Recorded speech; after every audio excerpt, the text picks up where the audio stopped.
Here, we have a diaphragm pump performance curve.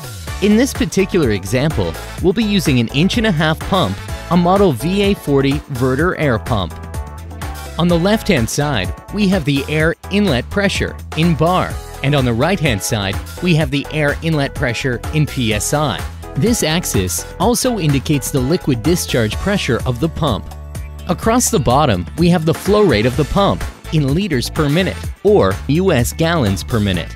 And in the boxes, which are referring to the dotted curves, we have the flow rate of air that is required at those points. So, to work out how much compressed air we need in terms of flow rate and air pressure, we pick out a duty point. It can be the point that we require the pump to operate at.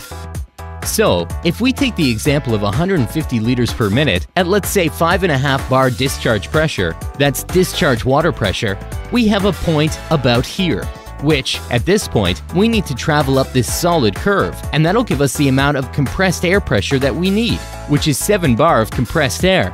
And the flow rate of air we need is approximately 40 cubic feet per minute. So the discharge pressure is 5.5 bar, as you can see here. But remember that if your duty point was here, you use this line here to measure your air pressure, and this dotted line here for air consumption. Obviously, for duties between the curves, for example this point, simply draw imaginary lines to work out the approximate pressure and airflow.